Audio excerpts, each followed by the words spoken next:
our last portion with our guest, Jim Nichols from JimNicholsUFOArt.com.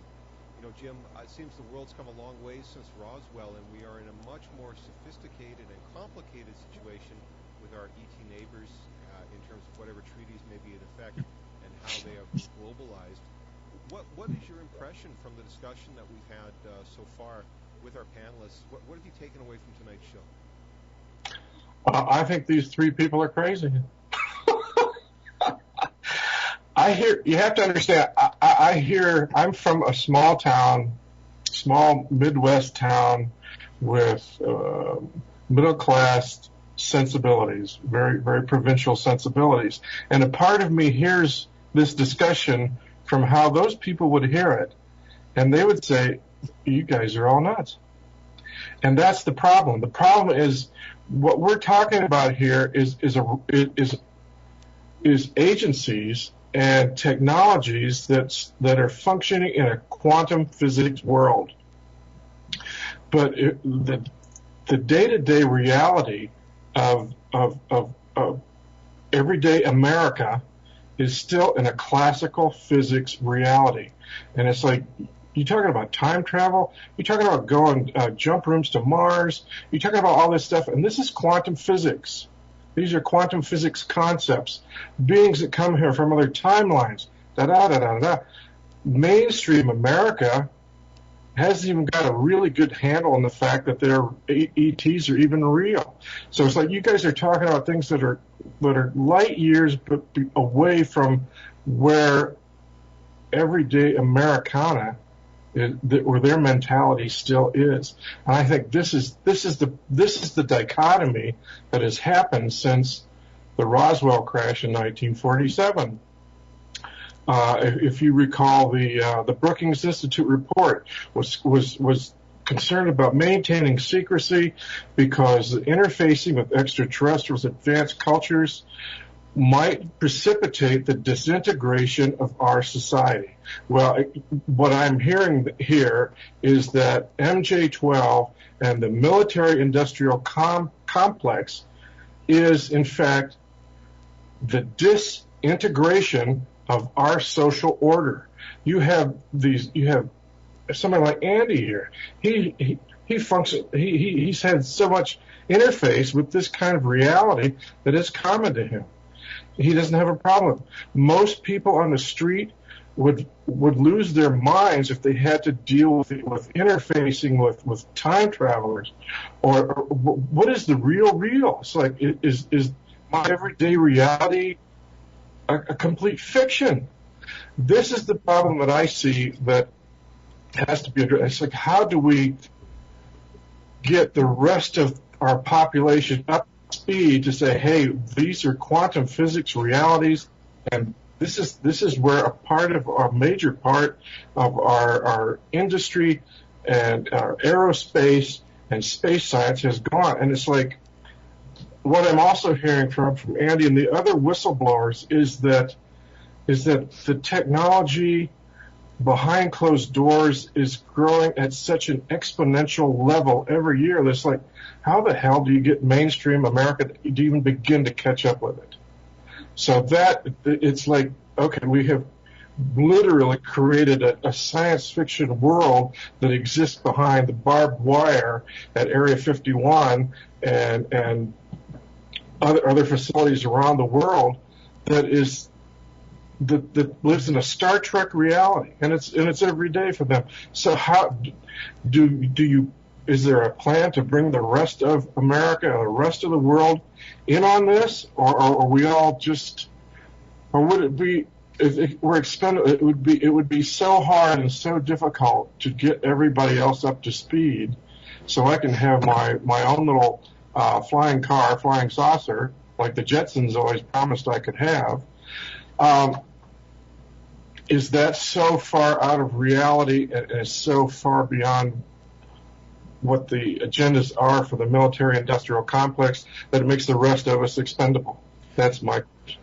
That's very interesting, Jim. I'm hearing you say that, you're framing these questions in social terms. You're saying that there's a knowledge gap between the citizens and their government, and there's a knowledge gap between the insiders in the advanced emerging technologies. Absolutely. And the gap is widening exponentially every day. It's not like they're 50 years ahead of us. They're thousands of years ahead of us. So it's like, how do you fix this? Laura Magdalene Eisenhower, how are we going to bring society back together in the face of this apparent knowledge gap? Well, in a way, when we think about it, we're dealing with past, present, and future all intermingling as it is. If the concept of time travel is apparent in our world, period, we're dealing with beings from the future, beings from the past, beings from the present, to the point where time is irrelevant. And the different stages of one's personal development is the only gauge as far as one's own particular experience. I think we're all born with a particular matrix based on astrology, based on our life experience that allows us to open ourselves up or keep ourselves shut down. The truth is out there. It's up to us to find out and be curious enough and to listen with open minds and then determine, based on our own intuition, what works. I think all we can do is just continue to talk and spread it as far and wide as it possibly can go. The rest of it's up to the individual and what they can or cannot handle. Unfortunately, there's so much disinformation, and we're dealing with the negatives and positives. We're dealing with 4 density and below, which is duality. 5D is sort of the bridge, and then 6D and above is where, unity consciousness and even the negation of technology exists, where technology is not necessary because the beings are so advanced they don't even need it. So I think it really depends on a person's personal journey, as we're all time travelers in a way. The only thing that we can really do is to live our truth and speak it, and not be shy and not hide away because of criticism, and also be gentle with those that we're dealing with, and open hearts and minds through ethical means rather than force. I think this is the greatest challenge that we have. We're all kind of heading in different directions, but as a whole, we're all one, and we're all experiencing this organism that, like a mind has, it has memories, it has projections, it has thoughts about the future, and it has present moment, which is a culmination of all of it at one time. So I think when we recognize our oneness and our unity, we can be less intimidated by what we don't understand, and we can be more compassionate with those who don't understand, and also those that are, in our eyes, doing evil. And if we can see things as functioning as the way the human organism functions when it deals with imbalance and disease, and when it deals with vitality and awakening, each of us has our own health to maintain and our own way of progressing. Sometimes knowing too much can make you crazy and break down one's health, and sometimes not knowing enough can shut one down. So I think we all have to respect where we're at, but not do anything to shut ourselves up or repress the important information that we have to share. But losing judgment and criticism helps, and also integrating the things that are far away from source by forgiveness, and just realizing that this is a function of a low-density existence that is rapidly shifting the more we come to terms with our DNA activating and our higher awareness and our higher power. Very and I think well that's, said, Laura. Yeah. Andrew D. Bishago, there's personal initiative and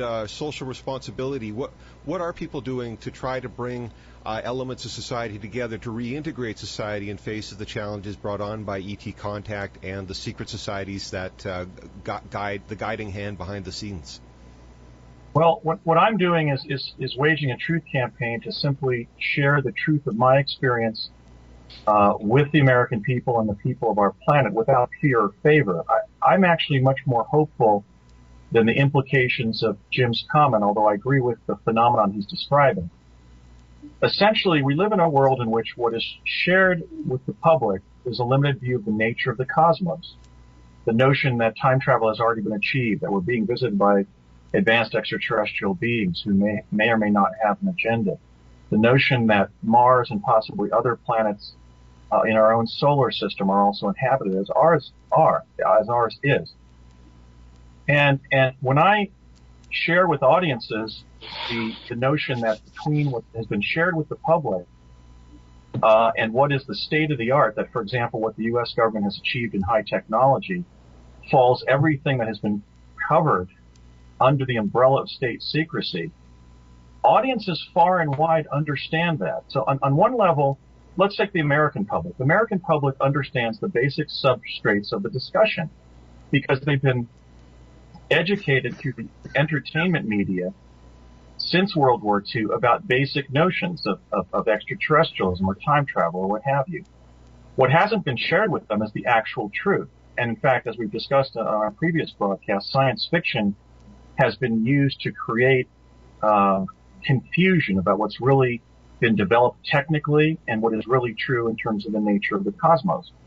So I think all that we can do at this point is build the truth movement. I mean, we have here the emergence of an activist movement that may develop in stature and in substance and an impact on the history of our planet, as, for example, the abolition movement. So we're in the early phases where whistleblowers are coming forth and spirited individuals are leading an activist citizen effort to take this information that has been long held under the umbrella of state secrecy and process it and make it part of our common culture. But I'm quite hopeful that, for example, the American public not only will achieve that one day, but is already addressing the cognitive dissonance that's been created between what the public has been told exists in terms of technology, for example, or the way the cosmos is, and what really exists. And I think that there's broad support for an end to secrecy. Now, how will that be achieved in practical terms? I don't think it'll be achieved just as abolition wasn't achieved through an activist citizen movement outside of government. I think what's going to happen is that individuals within the truth movement are going to become our new leadership and sponsor things, for example, that Alfred and Laura have been calling for, which is the establishment of a truth amnesty process, a truth reconciliation process. I would urge that it be modeled on the South African model. And as Alfred stated so eloquently, there's been so much subversion of the truth and sabotage of reality, as it were, and probably so many crimes against humanity that have been embodied in a 60-year relationship with extraterrestrial races that has not been shared with the public. The major decisions that have been made have not been consensual in a republic that was supposed to be governed through the consent of the governed. That even thinking of prosecuting the participants would probably be counterproductive. What the people need is the truth. So we need figures from within the truth movement to seek the presidency. I plan to do so, and at least use the process of debate in the process of seeking the presidency to urge the government itself to go through a transvaluation of values in which we would initiate a truth amnesty process so that these secrets that have long been held within what Alfred calls the permanent secret warfare economy, what Laura's great-grandfather articulated as the military-industrial complex, it is brought public so that we can frame a new view of reality. But I think the public is already embracing that reality, already understands that reality, because the public has been educated about major concepts through science fiction and also the work of the investigative journalism that has revealed some of this. For example, in the issue we're discussing tonight of extraterrestrialism, really excellent works. For example, Jim Marr's Alien Agenda, or Timothy Good's Above Top Secret. I mean, we've had major disclosure of the fact that we're being visited by extraterrestrials, and that we're now finding some of the contours of the fact that there's been treaties, or at least practical agreements that have been entered into in which our government is interacting actively with one or more extraterrestrial species. So I think that this is what the next 20 years is going to hold. The truth movement is going to evolve into a mass movement. Individuals within it are going to seek high office, and we're going to achieve disclosure, not in terms of a cultural phenomenon, but an official governmental one. And I hope to help bring that about. Andy, thank you so much. Alfred, there seems to be serious ethical concerns of things that have gone down historically in secret that are inhibiting our ability to overcome the secrecy of today. Is disclosure for everybody, or there will always be an elite insider group that will have better understanding of the issues? What is your perspective? Well, that again, that's a complex issue. I think that Andy has articulated why one would want to have special controls on a technology such as quantum access time travel. And because if that were released totally publicly, one could have unethical uses of time travel, which I would contend that many of the current corruption, that there is good evidence that the current corruption of the constitutional process and of the body politic is due in some part to the unconstitutional and illegal use, possibly of secret time travel for political purposes, and that technologies which were developed for the benefit of mankind have, in fact, over the last 50 or 60 years, been applied for partisan political purposes. And I think that Andy's coming forward and showing that all presidents, I think, from Jimmy Carter forward, have been pre-identified by quantum access time travel, and that some of these individuals, such as George W. Bush, the Bush Jr., and the current President Barack Obama, have gone to some form of secret presidential school, show that the democratic, the constitutional rights under democracy have been preempted by these technologies. So these are valid issues which I think have to be debated in the process of the body politic gaining back and restoring a true constitutional democracy. So in some cases, trying to blame everything on the ETs is misplaced, because even the ETs, if what Jim Sparks tells us, his reptilian and gray extraterrestrial ethical mentors have told him, he says, look, the fault lies with the humans. You've misappropriated these technologies for purposes of warfare and political control. So now that we know that, I think that we can begin to speak to these issues in terms that Jim's public, and that is Main Street, will understand, because everybody understands the issues of political control. We have the evidence of Watergate, and what was behind Watergate was that Nixon's secret team has in fact hijacked the quantum access technologies. At least that's just my personal opinion. And that Donald H. Rumsfeld, who was the administrative coordinator of Project Pegasus at that time, in charge of quantum access time travel and quantum access technology, had in fact, whether covertly or overtly within his peers, hijacked for political purposes, and probably for his plutocratic mentors at the Rockefeller, Bilderberger, Rothschild, Queen of England level. And that's why we're in the mess we're in, among other things. So this is, these are battles that have been fought century after century, and an idiom I think that mainstream can understand, because they're fought in political arenas, and that is the function of politics. And all that we're saying is that, it's a more sophisticated weapon. Back in the 30s, it was a different debate than now, but now it's just trying to make people understand that, no, it's not the wrath of God. No, it's not Planet X. It's HAARP that destroyed 6 nuclear units at Fukushima to try and create a massive Chernobyl to poison the world.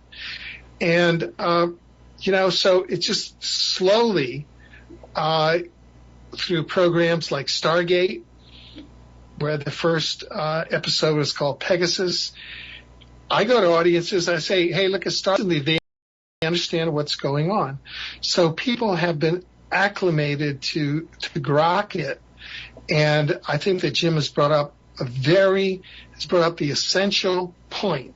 And politics is where the rubber meets the road, and where you articulate these points in ways that people say, "Hey, this is how I can make a difference." Yeah, I mean, I'll vote for that.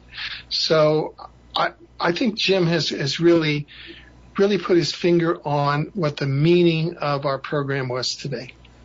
And John, if I might follow up on Alfred's comments, I just would like to clarify that Donald Rumsfeld served as the defense attaché between the Pentagon and the project principals on Project Pegasus. The administrator, of course, was Dr. Harold M. Agnew at the Los Alamos Labs. And here again, we have the tie-in of extraterrestrials and time travel and the emergence of the nuclear industry in New Mexico, which has been a formulation that we hardly even contemplate, but which is critical in understanding what happened. But I want to sharpen the focus of a point that Alfred made that's very salient in terms of the question of how we use the political system to achieve the change we need, whereby the average rank and file American would be able to discern between what has really happened that seems like science fiction and the science fiction that the mass public has been inculcated with for 60 years. What we have to do is we have to basically recapture the United States presidency from the Central Intelligence Agency. Because as Alfred articulated, I'm just trying to sharpen the focus of this here.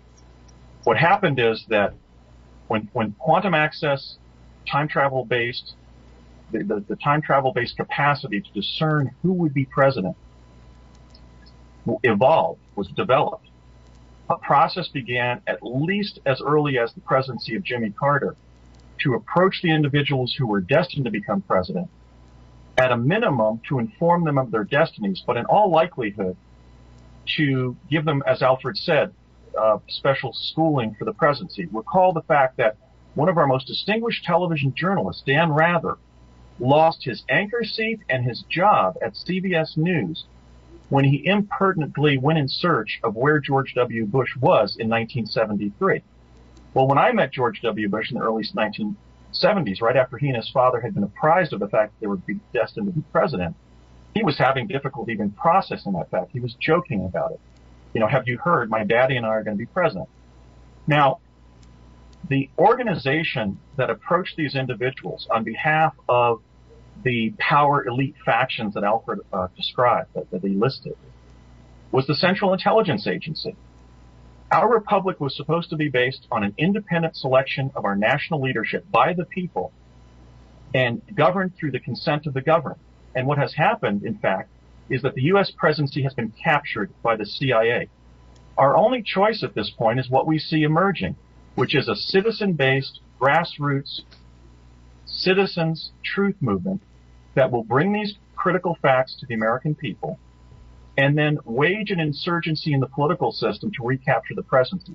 That may seem simplistic, but that, I think, is the only way in which, when we wake up in 2020 or 2030, you know, people in Terre Haute, Indiana, and Peoria, Illinois, are going to know what has really been done with their tax dollars, what our government has been doing with extraterrestrials, and just how far advanced those secret technologies have been developed that have been hidden all these years under the umbrella of secrecy that the military-industrial complex has created. So I think it's going to have to be an insurgency in which we step up and we take back the presidency from the CIA. And I really just wanted to sharpen the focus of that because that's what happened. When I met Barack Obama in Los Angeles during the spring or summer break of 1982 when I was undergraduate at UCLA, he and I are contemporaries. We were only 20 years old, and yet he had already been briefed on the fact that he was destined to be president 27 years later. Now, how do you get the American people to grok that? Well, you elect independent individuals to high office, and they sponsor the truth amnesty process that will bring these difficult facts to the American people. Andy, thank you for that. Jim Nichols, you've been a fantastic guest, and as you can see, you've stirred the passions and the hearts of our panel as well as the imaginations of our audience. We'll forever be indebted to you for bringing so much light on the topic tonight, as well as the great artworks that have vividly brought to life major UFO events that you feature many in your gallery on your website, as well as you have a book of your works as well. People can find out more at jimnicholsufoart.com. Jim, thank you so much for joining us on Age of Discovery. It was wonderful to have you here. Thanks for having me, John. All right, that's terrific. We're going to let our panelists wrap up the conversation for tonight, and perhaps we can go back to some of the points that had been raised earlier. We wanted to stress. Laura, were there some of the comments from tonight that you felt you wanted to give more time to that were important to highlight in this final part of the show? Wow. Well, a lot was definitely covered, and I think that it's just been a fulfilling experience as far as just seeing so many different aspects come together. I think that Jim is also very scholarly when it comes to the concept of Sophia, which is the planetary organism Gaia, which is something that exists within all of us. And not to go off on spiritual concepts or metaphysics, I think that this is the key to really opening up ourselves to our universal family and lifting these veils and getting ourselves out of this particular domain of control and all these manipulations that have been taking place through the use of technology and genetic engineering, and and at the same time we have to realize that if our future selves are coming back in order to preserve themselves in the future, that these never reached a higher frequency than what we're capable of, and so we do not necessarily need to see ourselves as that being our future. That's one aspect of how the timeline was lived out, but I see that there's far more that we're going to be experiencing that gives us, our light bodies back and our abilities to be not a degenerating human vessel because of the radiation and the catastrophes and the hiding underground and this and that. I really feel that this shift date has a lot to do with the natural stargate and the movement out of all of this lower density drama that uses some of these technologies to continually, enhance their well-being. And that some of the beings that I feel Andy connected with and some of these higher races that don't need to resort to treaties are what we're going to be. All right. I don't know if we still have Laura's audio feed. Laura, are you with us? And we've just temporarily lost Laura's audio feed, so I'm going to ask her to see if I can ask her to reconnect. Looks like the system is just bringing her back. Laura, are you with us? Can you hear me? I sure can, Laura. We just lost you the last moment there. If you could just restart where you were. I'm not sure where you lost me, but I guess I was saying that we are not necessarily destined for, if these are the future ET selves, human selves coming back, this is in a lower density sort of drama of trying to maintain a certain timeline that has led to this. And I see us as having far more potential, and that a natural stargate will open. And that we will be experiencing our light body and a more immortal time travel experience that throws us into a higher density that are a part of some of these races that I feel have been assisting and intervening and visiting and having more of a positive nature. And through this awareness, we are able to lift the veil of this lower control matrix that we've been under. And because you missed a part of me, I'm not going to try and reiterate the whole thing, but I'll move on. But there's incredible things in front of us as soon as we move out of this particular duality and game that is existing through the use of these technologies that have a higher potential as we are made of these abilities. They have mimicked some of our higher abilities, which can be useful to supplement us for this time if they can get out of the hands. So I'm hearing you say that we'll bridge that cognitive gap through our spiritual initiative, that will be the final solution to the confusion in our politics and our society today, trying to manage this mess that we've created for ourselves. It's our spiritual development that's going to save us. Right, and these are what the higher races really do express, and these other worlds where they exist without the need for intervention, and they do not need to make treaties. They're not trying to preserve their race or their timeline. This is just a drama that we're seeing based on being in a lower density, and that we're lifting this fog and removing these veils in order to access this and to really grow into our full light body and our Merkaba, our path beyond technology that Jose Arguelles used to talk about. And R.I.P. Rest in peace, Jose, who passed away not too long ago. Thank you for that, Laura. Andrew DiBishago, Laura's talking about spirituality and even spiritual interfaces with technologies. In all of your encounters with advanced beings and advanced projects, was this a topic that people explored, that nature had some kind of spiritual technology tied into all of the quantum access and time travel? Was there a spiritual dimension to it that you explored as well? Yes, spiritual teleportation is a capacity of avatars of the human race and really all human beings under conditions of great crisis. For example, during my investigations in New Mexico, I met a woman who actually had her head opened, her skull opened in an automobile accident near the state capitol grounds as a young woman. And when the individual who had offered to help her went inside his house and didn't summon the ambulance quickly enough, she found herself having a transpersonal experience where she was suddenly in front of her mother's home. And when she fortunately fully recovered from this grave injury, she found that she couldn't run the distance between the accident and her mother's residence. And so clearly all human beings are capable of achieving the time-space effects that the technologies in Project Pegasus allow. For example, individuals will have dreams or other astral experiences where they'll access scenarios, real scenarios from the past and from the future. What the technology allows is the capacity to do it at will. In other words, not do it because somebody has reached the state of an avatar in which one can turn on and off those abilities at will, or during a singular moment in one's life, or several singular moments, but do it whenever one needs to. For example, when one needs to get between, London, England, and Sydney, Australia, and not spend 24 hours on an airplane. So yes, I think these two processes have to go on simultaneously. I mean, I believe in human potential, so I think we have to continue to try to develop our human potential and reach the state of spiritual equipoise and growth that Laura has articulated. But at the same time, we have to make public the technologies that allow us to do it via a technical infrastructure where we don't have to necessarily turn on and off those innate capacities of the human race. So yes, I think that there was clearly an encounter with those spiritual faculties. I mean, they were working with our psychic ability in remote viewing, in telepathy, in telekinesis. The problem with that is that can't manifest in all individuals at the same time, and it can't manifest in the lives of most individuals throughout their life cycle.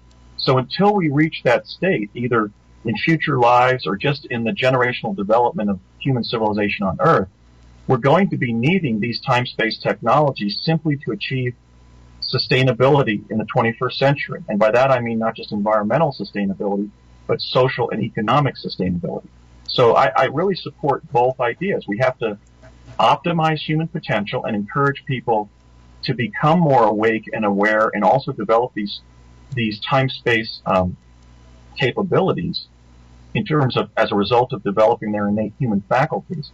But we also want to declassify things and deploy, for example, teleportation to create an infrastructure that will be dramatically less damaging on the environment and that will provide for things like transportation that will have almost minimal effects in terms of the cost, the danger, the inconvenience, and so forth.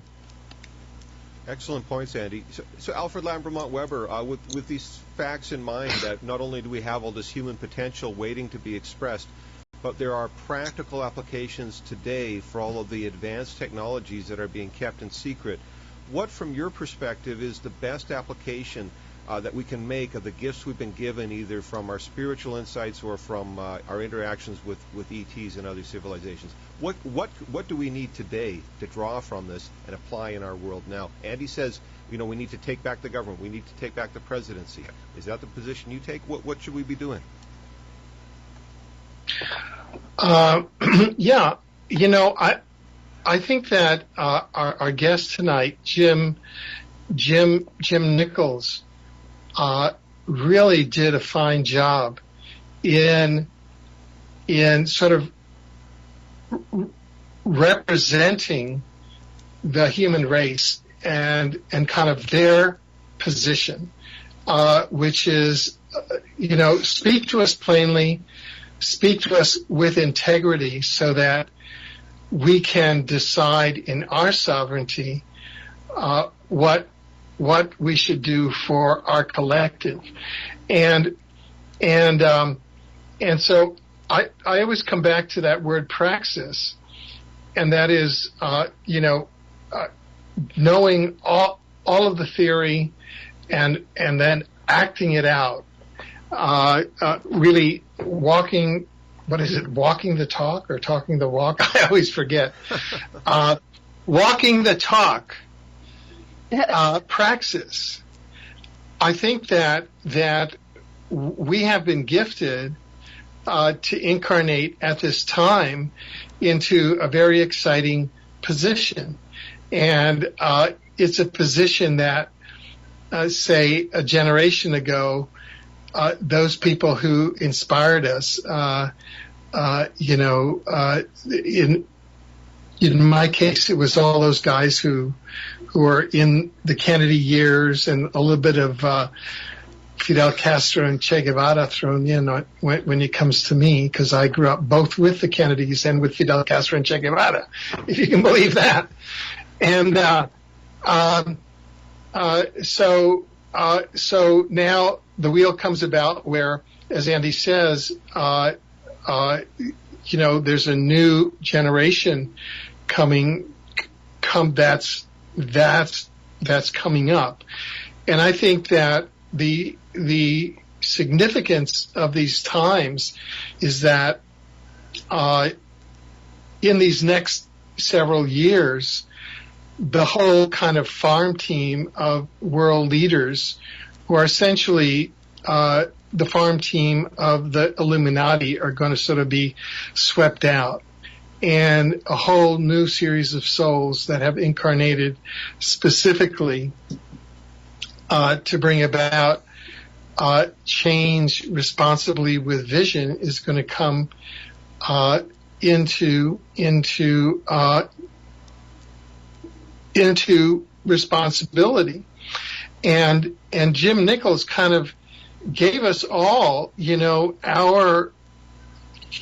sort of laid down a gauntlet, which is that one really has to be able to speak to and make sense to humanity and bring them compassionately into the reality of this very esoteric world, which has developed over the last, say, 100 years.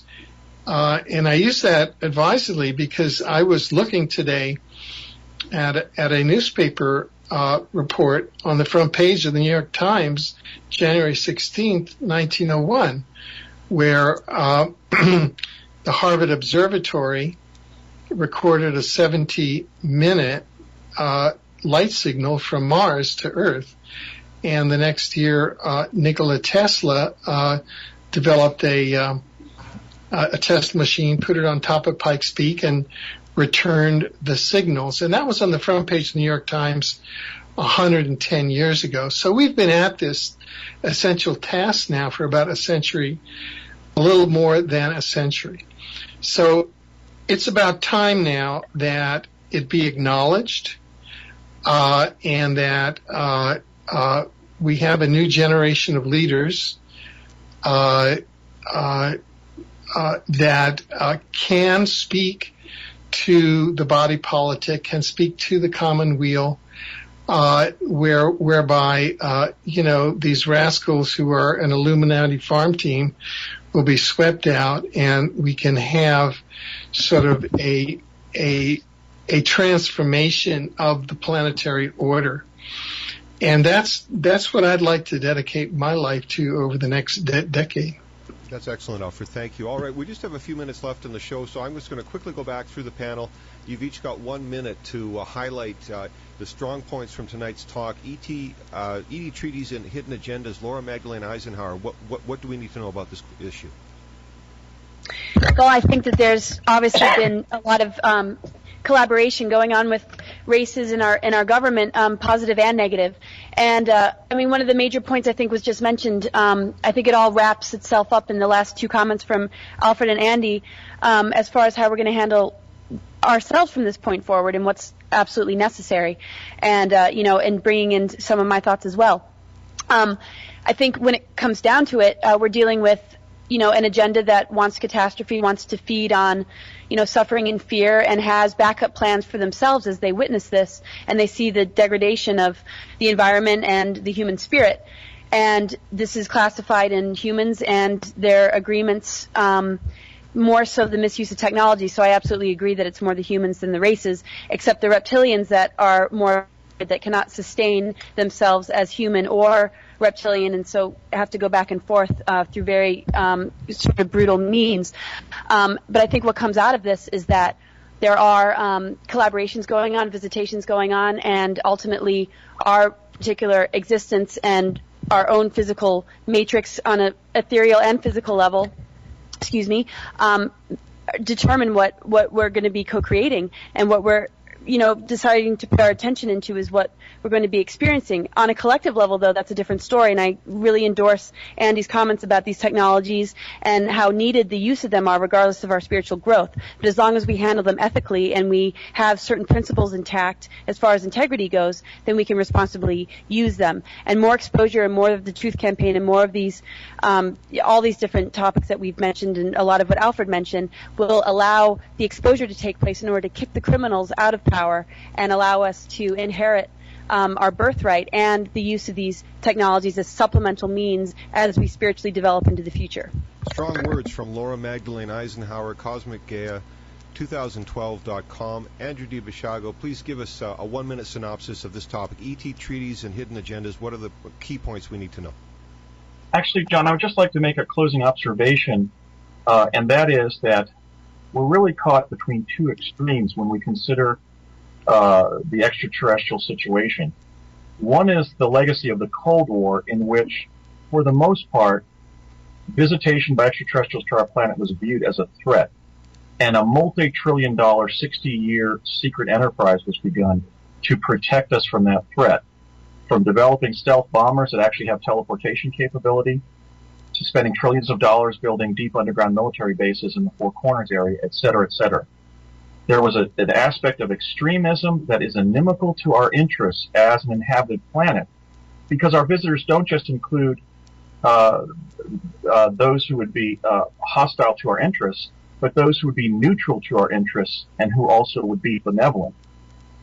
Now, regarding the threat potential, I think it's clear from the last 60 years of ufology that in the main, the extraterrestrials have not posed a threat. Look, for example, at the human mutilation cases are far and few between.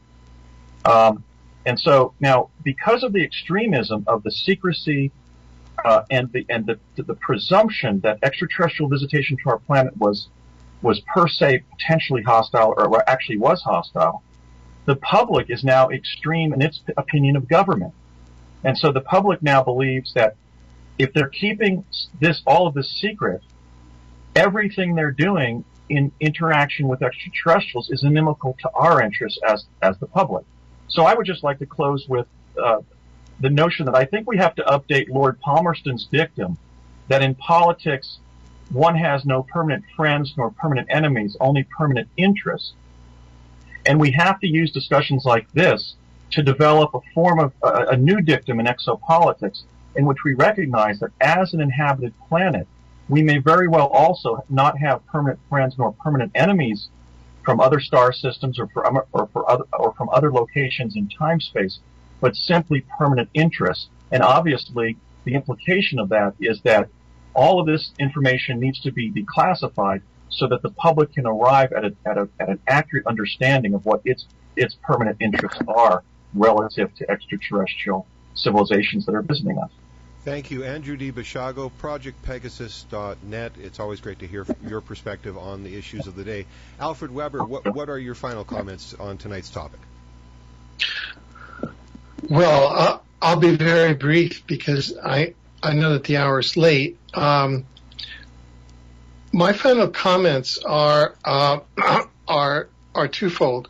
One is examining the possibility that the major interest blocking extraterrestrial disclosure may be specific extraterrestrial races that have been engaging in illegal and unconstitutional abductions over the past 100 years, 200 years, or 50 years under agreements, and they do not want that known.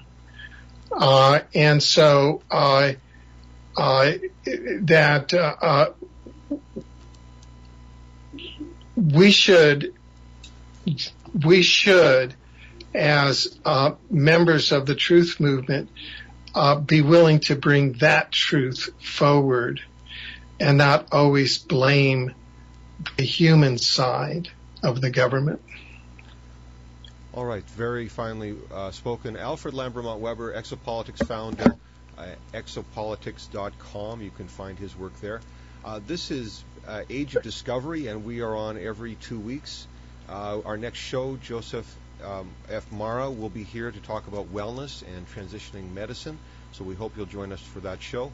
And we're going to sign off for tonight. We thank you for joining us on Age of Discovery, Exploring the Positive Timeline. I'm your host, John Kelly, and we'll be back again in 2 weeks.